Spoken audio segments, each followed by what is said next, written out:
நேத்துக்கு நடந்த senior national கேம்ஸ்ல வந்து பாத்தீங்கன்னா ப்ரீ குவார்டர் ஃபைனல்ஸ்ல தமிழ்நாடு டீம் வந்து பாத்தீங்கன்னா ஹரியானா டீம் தோத்து எலிமினேட் ஆயிருப்பாங்க. இந்த மேட்ச் தோக்குறதுக்கு நிறைய காரணங்கள் இருந்தாலும் அதுல ஒரு காரணம் வந்து பாத்தீங்கன்னா ஜெயசூர்யானோட இன்ஜுரி அப்படிங்கிற மாதிரி சொல்லலாம். அதுக்கு முந்தின மேட்ச் லீக் மேட்ச்ல யூபி டீமுக்கு அகைன்ஸ்டா ப்ளே பண்ணும்போது இந்த ஒரு இன்ஜுரி வந்து ஏற்பட்டிருக்கும். அந்த யூபி மேட்சை தோக்குறதுக்கு ஒரு முக்கியமான காரணம் வந்து பாத்தீங்கன்னா ஜெயசூர்யானோட இன்ஜுரி அப்படிங்கிற மாதிரி சொல்லலாம். ஏன்னா அவர் ப்ளே பண்ணிட்டு இருந்தது வரைக்கும் அவுட் ஆகாம நல்ல ஃபார்ம்ல நல்ல ரிதம்ல வந்து இருந்தாரு.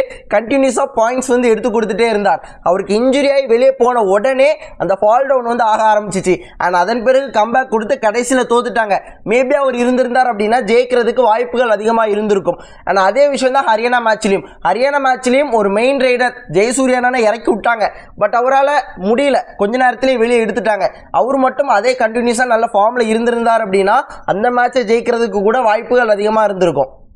அண்ட் இன்னொரு வகையில் பார்க்கும்போது இந்த மேட்சஸ்லாம் தோக்குறதுக்கு முக்கியமான காரணம் ஜெயசூர்யானோட இன்ஜுரியான்னு கேட்டிங்கன்னா கிடையாது.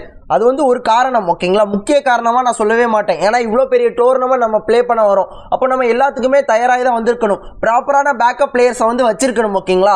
ஒன்றும் இல்லை, இப்போ தமிழ்நாடு டீமோட ஸ்குவாட் வந்து அந்த அனௌன்ஸ் பண்ணாங்க இல்லையா, அது வந்த உடனே நிறைய பேர் சொன்ன விஷயம் அப்படின்னு கேட்டிங்கன்னா டிஃபென்ஸ் பிளேயர்ஸ்க்கு ப்ராப்பரான பேக்கப் கொண்டு வந்திருக்கலாம், அதிகமான ரைடர்ஸ் வந்து கொண்டு வந்துட்டாங்க அப்படிங்கிற விஷயம் தான். ஸோ அப்போ ஜெயசூர்யா அண்ணன் அப்படிங்கிற ஒரு பிளேயருக்கு இன்ஜுரி ஏற்பட்டும் போது நீங்கள் அவ்வளோ ரைடர்ஸ் கொண்டு வந்தீங்க, ப்ராப்பராக டிஃபெண்டர்ஸ்க்கு பேக்கப் கூட இல்லாமல் அவ்வளோ ரைடர்ஸ் கொண்டு வந்தீங்க இல்லையா.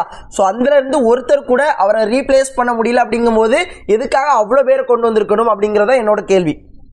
இப்போ நான் இதை பற்றி ஏன் இவ்வளோ டீட்டெயில்டாக எக்ஸ்பிளைன் பண்ணிட்டு இருக்கேன் அப்படின்னு கேட்டிங்கன்னா, நேற்று ஒருத்தர் வந்து பார்த்தீங்கன்னா கமெண்ட் பண்ணியிருந்தார், ஜெயசூர்யானனுக்கு இன்ஜுரி ஏற்பட்டதுனால தான் மேட்சஸ்லாம் தோத்தோம் அப்படிங்கிற மாதிரி சொல்லியிருந்தாரு. ஸோ அவர் ரொம்ப சீரியஸ் ஆகிட்டார்.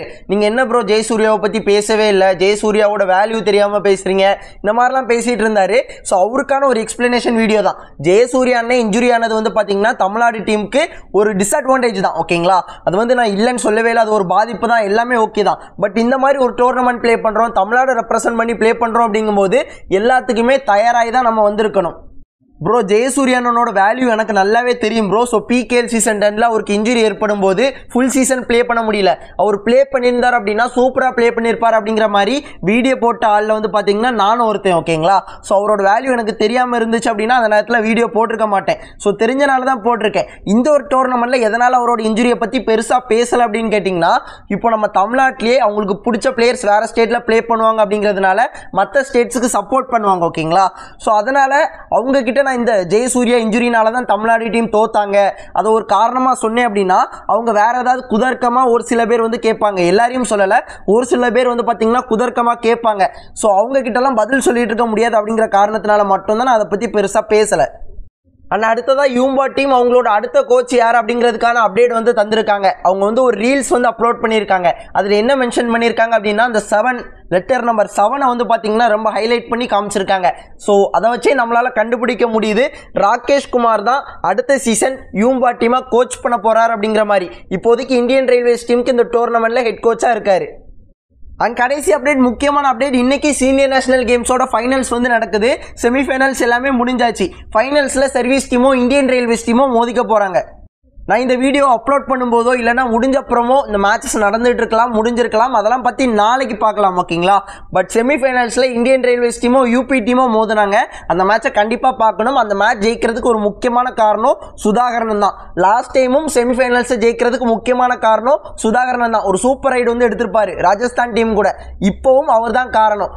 ஸோ மேட்சஸோட ஹைலைட்ஸ் எல்லாமே நீங்கள் யூடியூப்பில் சர்ச் பண்ணி பார்த்தாலே வரும். இல்லைனா ஒடிசா கபடி அப்படிங்கிற யூடியூப் சேனலில் லைவ் போட்டிருப்பாங்க. போய் டீட்டெயில்டாக அந்த மேட்ச் வந்து பாருங்கள், இன்ட்ரெஸ்டிங்காக இருக்கும்.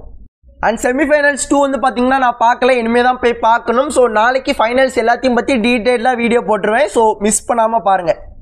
ஆனால் அவ்வளோதான் நம்ம வீடியோ. ஸோ இவ்வளோ நேரம் வீடியோ ஸ்கிப் பண்ணாமல் பார்த்து உங்கள் எல்லாருக்குமே நன்றி. இதே போல் நல்ல வீடியோவில் நாளைக்கு பார்க்குறேன். இது வரைக்கும் tata, bye bye, see you நண்பா.